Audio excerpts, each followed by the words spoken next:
नमस्कार, स्वागत है आप सभी का डेली न्यूज बिहार में। आज बात करेंगे पूरे बिहार की 10 बड़ी अहम और ताजा अपडेट की। वीडियो को करेंगे शुरू, लेकिन उससे पहले यदि आप चैनल पर नए, चैनल को सब्सक्राइब जरूर कर लें।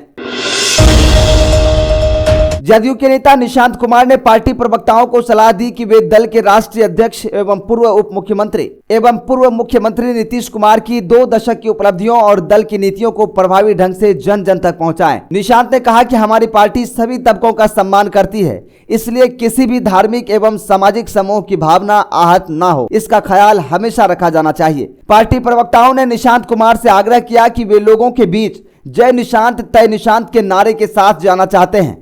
प्रवक्ताओं ने इस नारे को लेकर उनसे सहमति भी मांगी।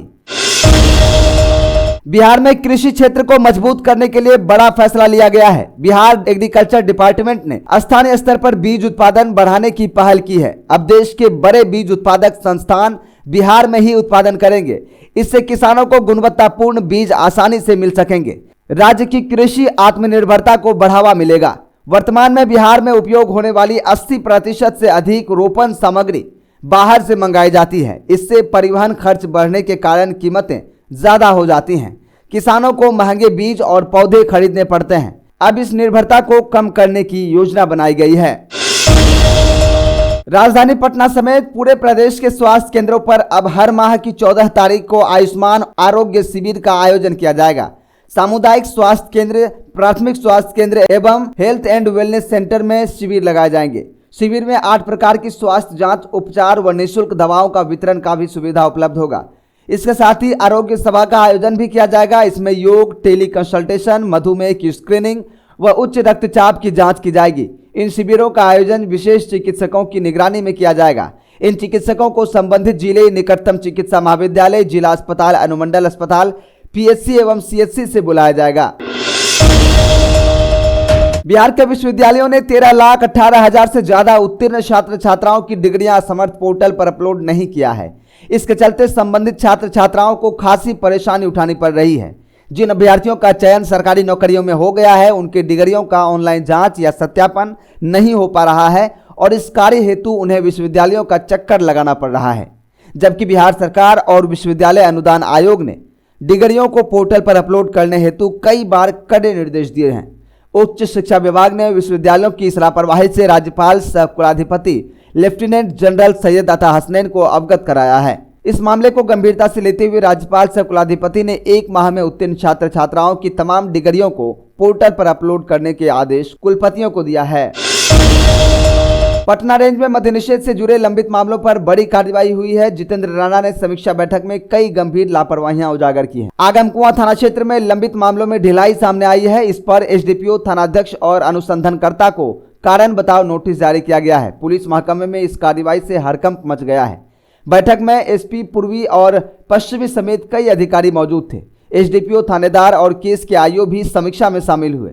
रानी तालाब, दीदारगंज, फतुहा, नौबतपुर बाईपास और विक्रम थानों की समीक्षा की गई है। उन मामलों को प्राथमिकता दी गई है जिनमें 2000 लीटर से अधिक शराब बरामद हुई है।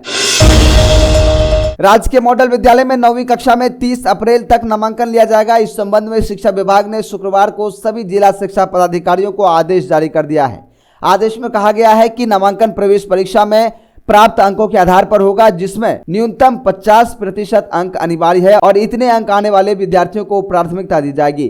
प्रत्येक मॉडल विद्यालय में कक्षा 9 के लिए न्यूनतम 40 सीटों पर नामांकन की प्रावधान है। यदि प्रवेश परीक्षा में उत्तीर्ण छात्रों की संख्या कम होती है तो कक्षा 8वीं के अंकों के आधार पर अन्य इच्छुक छात्रों को भी अवसर प्रदान किया जाएगा। नामांकन प्रक्रिया से संबंधित किसी भी वाद विवाद की स्थिति में अंतिम निर्णय जिला शिक्षा पदाधिकारी द्वारा लिया जाएगा। बिहार झारखंड में आयकर संग्रह में हल्की गिरावट दर्ज की गई है। इनकम टैक्स डिपार्टमेंट इंडिया के अनुसार टैक्स स्लैब बढ़ने का इसका मुख्य कारण माना जा रहा है।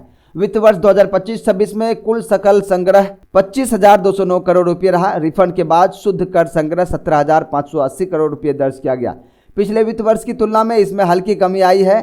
टैक्स स्लैब 5 लाख से बढ़कर 12 लाख करने का असर कलेक्शन पर पड़ रहा है। कर योग्य आय की सीमा बढ़ने से करदाताओं की संख्या में कमी आई है। वित्त वर्ष 2024-25 में सकल संग्रह 26,हजार करोड़ रुपये था, तो वहीं शुद्ध संग्रह 18,780 करोड़ रुपये दर्ज किया गया। इस बार लगभग 90% लक्ष्य ही पूरा हो पाया। बिहार में शिक्षा व्यवस्था को मजबूत करने के लिए बड़ा कदम उठाया गया है। राज्य में प्रस्तावित 19 नए केंद्रीय विद्यालयों की स्थापना प्रक्रिया को तेज कर दिया गया है। केंद्रीय विद्यालय संगठन की रिपोर्ट आने के बाद राज्य ने समीक्षा बैठक की। मुख्य सचिव ने सभी संबंधित विभागों को जल्दी लंबित कार्य पूरा करने के निर्देश दिए हैं। सरकार का लक्ष्य जल्द से जल्द विद्यालयों में पढ़ाई शुरू करना है। रिपोर्ट के अनुसार कई जिलों में विद्यालयों के लिए भूमि पहले से ही चिन्हित कर ली गई है। भागलपुर, कैमूर, झंझारपुर, मुंगेर, मधुबनी और मुजफ्फरपुर में जमीन उपयुक्त पाई गई है। हालांकि कई स्थानों पर अनापत्ति प्रमाण पत्र यानी एनओसी अभी लंबित है। राज्य के 2 नए पर्यटन स्थलों पर जल्द ही पर्यटक रोपवे रज्जू मार्ग का आनंद ले सकेंगे।